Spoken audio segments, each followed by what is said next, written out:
two buildings.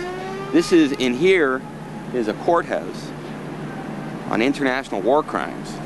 And over here is the Netherlands Congress Centrum, where 10,000 or so delegates are meeting to discuss an international war crime, an international crime of warlike implications. The destruction of the planet posed by climate change is enormous and unprecedented. And inside this building, delegates from over 100 countries are coming together to talk about the problem and kind of consider possibly maybe some interim, long-term solutions. The wording for all that kind of stuff. And then just in front is the sandbag. Sand. This country is built on it. And sandbags and the dikes keep the water out. One of the big dangers of climate change is rising sea level. Palau has 300 and some islands, but 7 of them are heavily inhabited, and each of the 7 are connected by causeways. And the causeways were originally built that even at high tide, it's still way above sea level. And now at high tide, the sea is coming over the causeways. When it goes bad, the little guys always feel it first. And we are, as you know, the little guys, right? And we will feel it first. We are feeling it. As we speak, we said our industries are being eroded, our aquifers are becoming saline. In the communities, people are saying, how come the water's rising so much more? How come the droughts, 2 years ago we had droughts in Palau where trees and stuff were spontaneously catching on fire, and yet we didn't have the structure to deal with that. But if the increase in emissions has gone up by some 11% since 1990, and we should have been down 5%, as I said, we're 16% in the wrong direction. That can't be good news for anyone. The negotiations right now are pretty sensitive, with Canada and the United States and Japan coming in with their requirements. But I think, they are listening to us much more so than before, only because now, what's happening environmentally is nipping at their heels.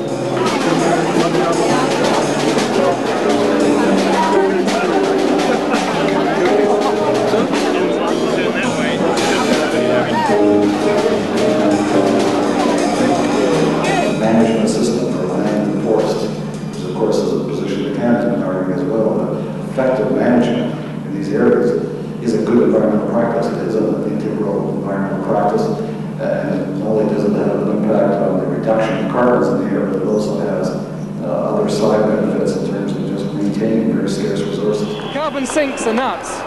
They're all talking about planting trees, and there's some of the things are even saying, people are coming along saying, there's this forest and it would have been cut down. I mean, we were all set to log it. We won't if you give us carbon credits, because we're stopping carbon emissions. That's bullshit, I won't shoot you, so will you give me some money, They're trying to turn it, the whole thing's turned into a trade fair, It's all, how can we make money out of this? Will nuclear power be one of those? We're fairly confident that nuclear will. There are many developing countries who recognize their need to provide electricity for their people. Those would include China, some of the other Asian nations. They're looking to use all of the technologies effectively.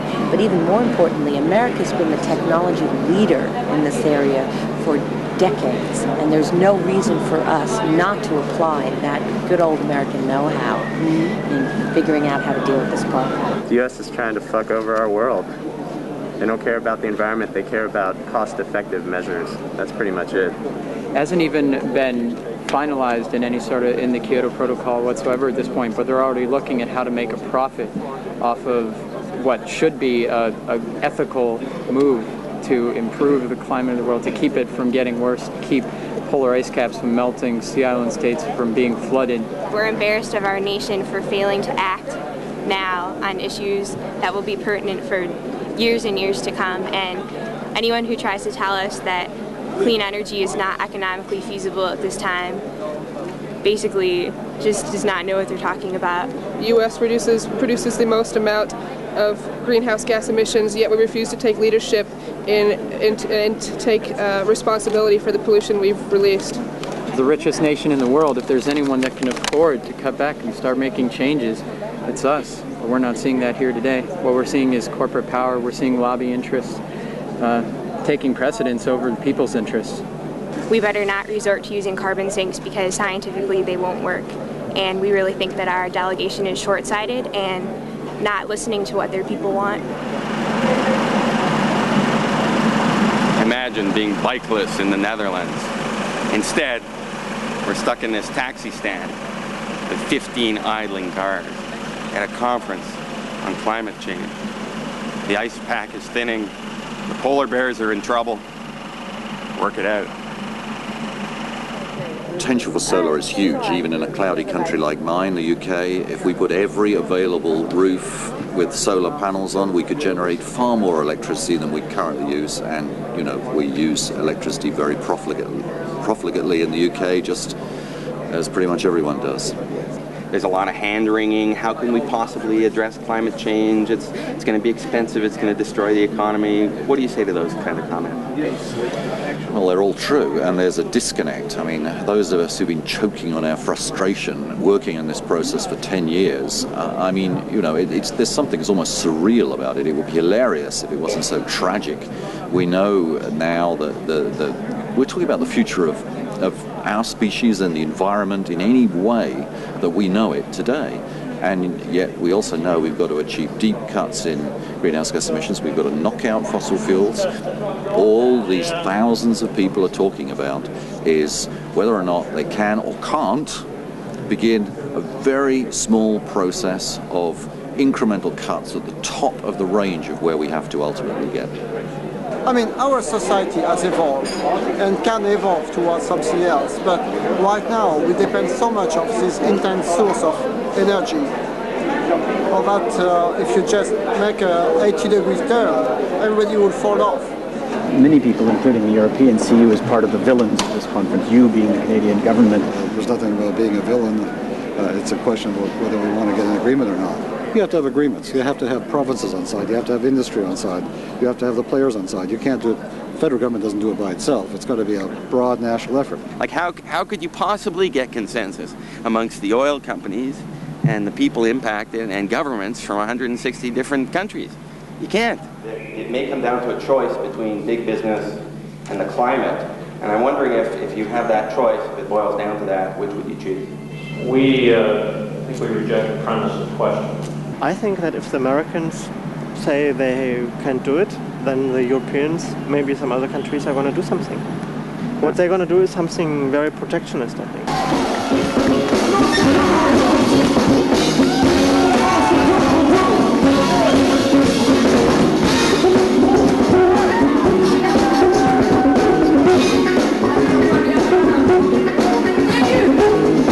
Thank you so much. Good luck. And also good luck to the guys out there, because they're cold outside and they want the same thing as you want. We had been told yesterday it was okay to have this demonstration, and then this morning the police showed up. They have horses, motorcycles, riot police, and they're telling us that if we move, they'll arrest us. They cannot march to the embassies that are supporting nuclear power in the climate change conference, and frankly it's just completely outrageous.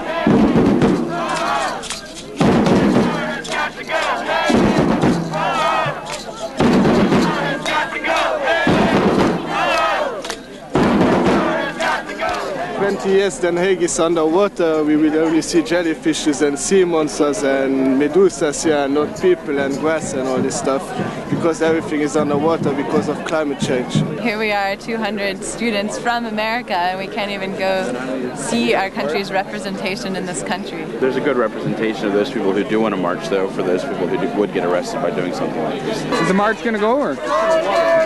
Yes. Was it a consensus decision reached? No.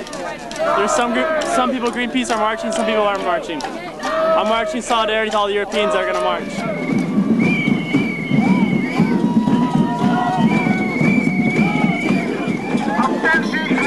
Aan de vordering voor de politie voldaan en u wordt nu aangehouden.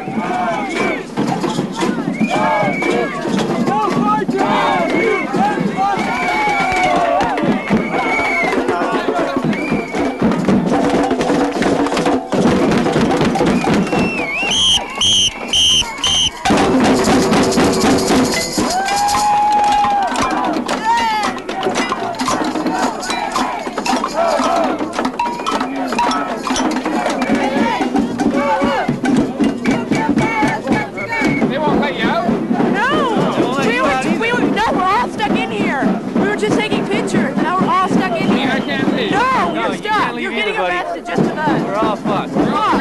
And now people are being taken away, being denied the right to have their voice heard.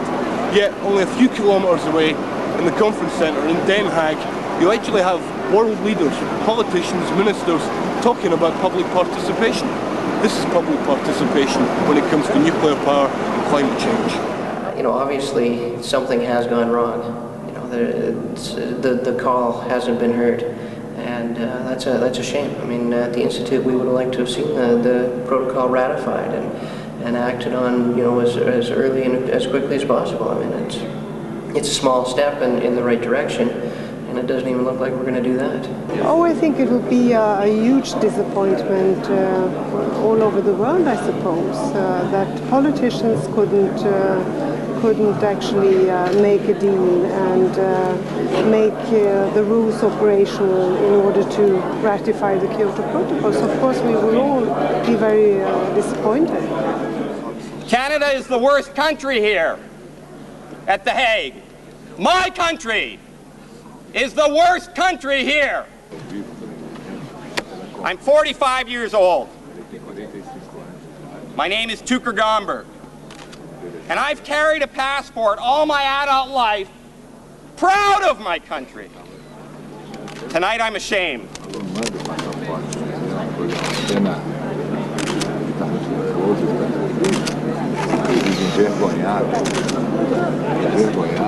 The Canadian delegation should go home.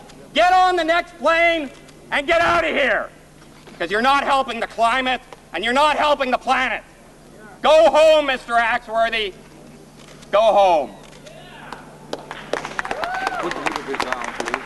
Down for the TV.